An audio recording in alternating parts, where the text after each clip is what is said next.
Hi there and welcome back to Japan, where I'm continuing my checkout of Just Bring It by BAND-MAID, and we're on to track number 8, So What? That's not me commenting on being on track number 8, that's actually the name of the song.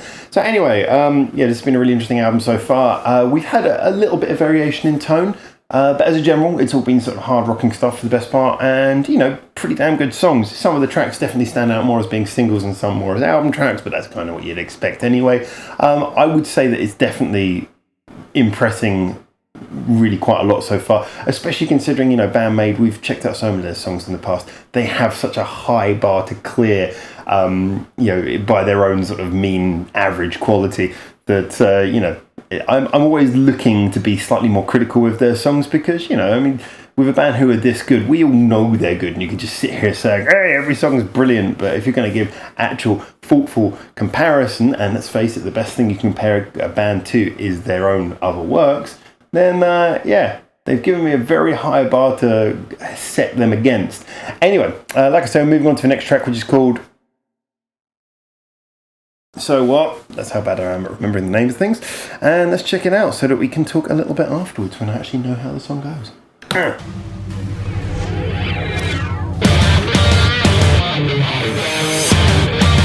Weird little intro.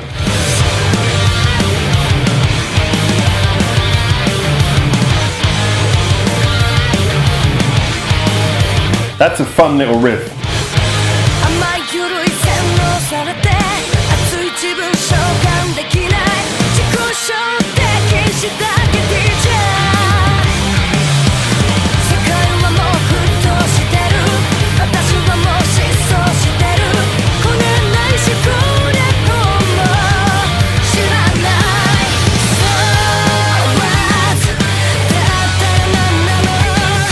That's a nice touch. I love that movement with the chord pattern there.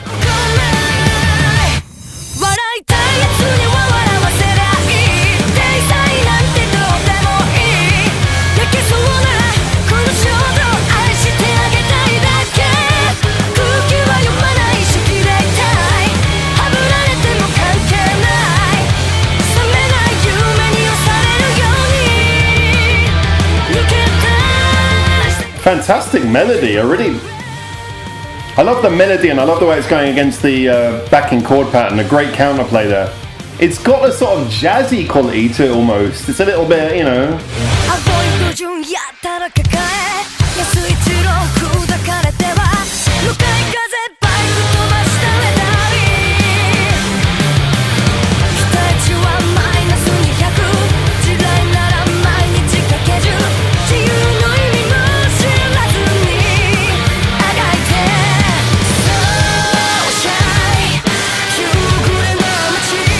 I really love that bit.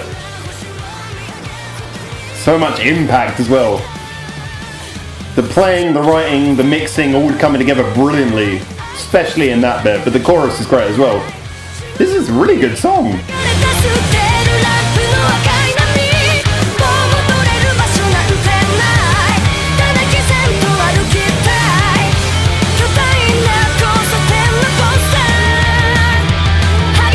Okay, I want to be impressed in the bridge. The bridge is so important to a good song.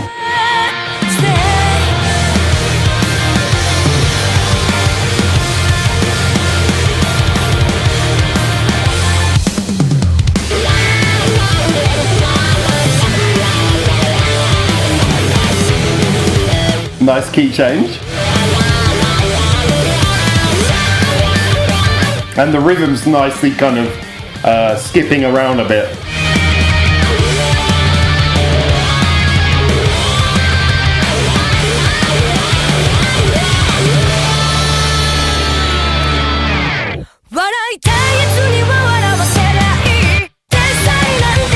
They're always so good at like moving from the bridge into the last chorus. They've got a really good style for that.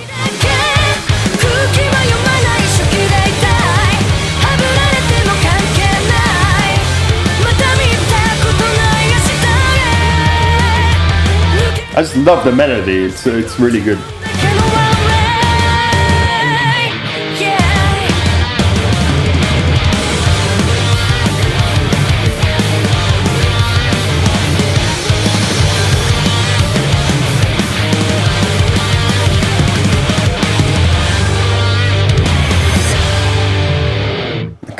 really playing around in the last few bars. They're trying to get every last second to count.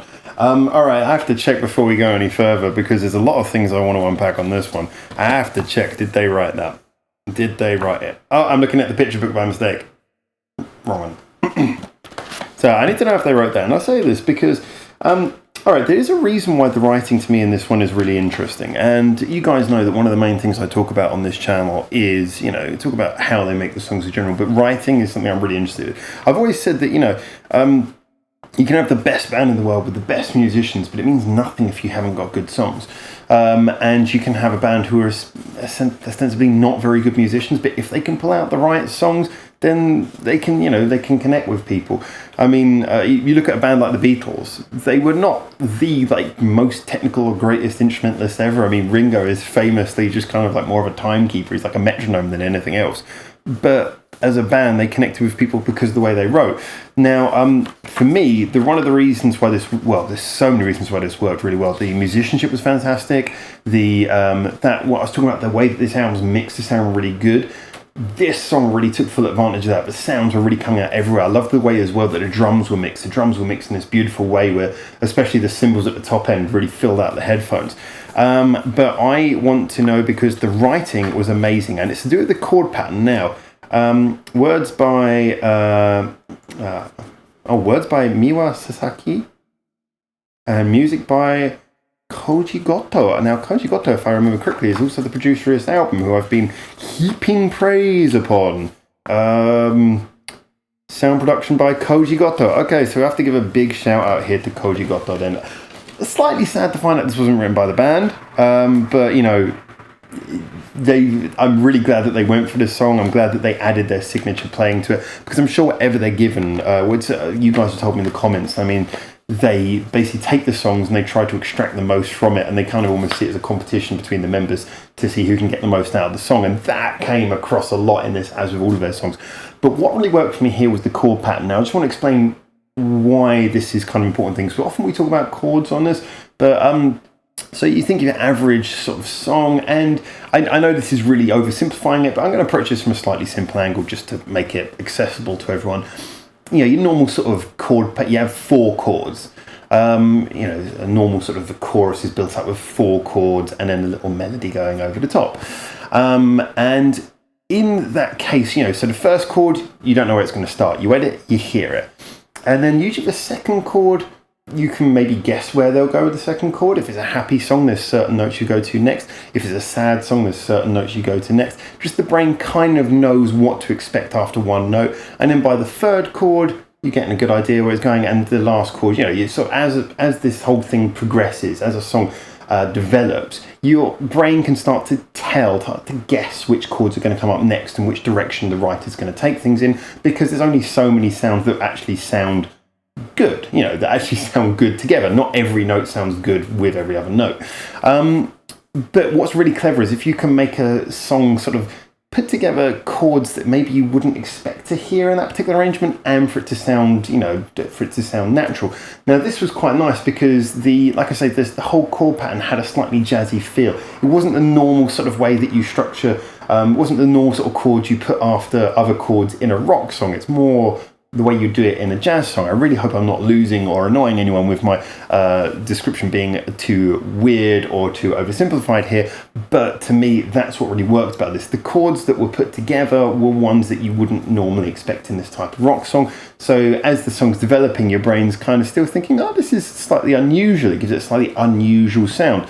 And, with the melody countering to it, the whole song just had a sort of really nice, weird, slightly strange, slightly jazzy feel. I'm pretty sure that if you got a jazz band to do like a version of that, it would come out brilliantly. I mean, you can imagine that like as one of those sort of, I can imagine a version of that being done like a Rat Pack version or something, like a really sort of post-war jazz style sort of arrangement. I think would work brilliantly for that. And I've always said that these guys are so great as musicians. They do such a fantastic job that I kind of think that they could do jazz. I'm not saying that jazz is like the ultimate test for a musician, but it is certainly one of the most interesting tests for it. And I think they're so good as a band that they could even do jazz. And this kind of almost feels like there's an element of that. This feels kind of like jazz rock in a strange way. So anyway, when it came to the song, I just loved it. I loved the whole way it went together. I love that they, as always, the compliment I always give, so I don't want to beleaguer this one too much, but they extract the most out of it musically. There's all those little intricacies to the way they played the song. It was detailed, it was interesting, it was different, and yet it still had their character of being a rock song. I absolutely loved this. So far, it actually... when I come back to do my conclusion at the end of this playlist, by the way, as I always say, if you're not checking it out, link in the description below. This video is part of a track-by-track playlist review of the whole album.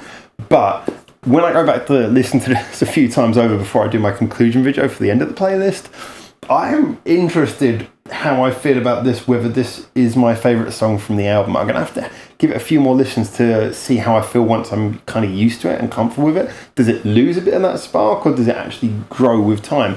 But right now I'm sort of thinking, wow, brilliant, not what I expected, really enjoyable, and yet at the same time had all the qualities of what I would expect from them. I feel like this could be a single. Yeah, okay, it's not quite as catchy as your Don't You Tell Me and YOLO, but it could be a single. It's got a really good solid chorus. The only part of the song that maybe didn't vibe with me 100% was the bridge. There's nothing wrong with it. It just kind of felt like a little bit, just kind of like the normal bridge, you know. It was just completely a guitar solo.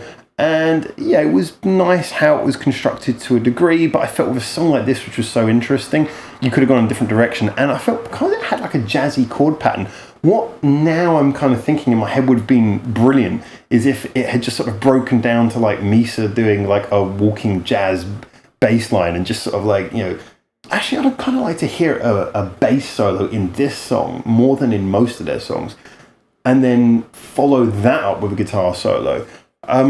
I think they could have done something much more playful in the bridge. The bridge was great, but it was not in any way a surprise. It wasn't in any way elevating the song. It was just kind of there to, you know, just to show, as we already know, that they're great musicians and fill in the space between the last two choruses. So, yeah, that's maybe the one weakness on this song. I'd have liked to have heard something more interesting going on in there. And also kudos as well for the fact that the riff at the beginning of the song, that's a really cool riff. I know they use it a few more times, but just when it hits you at the beginning, you're like, oh, this is actually really engaging. You know, guitar riffs, again, like guitar solos, there's so many of them in the world that it's kind of hard for them to stand out and really grab your attention sometimes. But that was a good riff, really sort of caught me straight off the bat. So yeah, this is a really great song. I really enjoyed it. Definitely one of my favourites thus far. I am really interested to know how I feel about it with repeated listens, but so far definitely one of my favourites. So for now, from Japan, hopefully I'll be seeing you on my next video in this playlist in just a few seconds, or you can check out any of the other videos on this channel. But until then, ciao ciao. Thanks for watching. Feel free to check out more of our hundreds of videos we got online on this channel right now, or get involved in the discussion with us at the many social media links we've got in the description below, where you can suggest new videos and artists for us to check out on the channel. Or you can just do the usual YouTube stuff and comment, like, subscribe. You know how this works by now.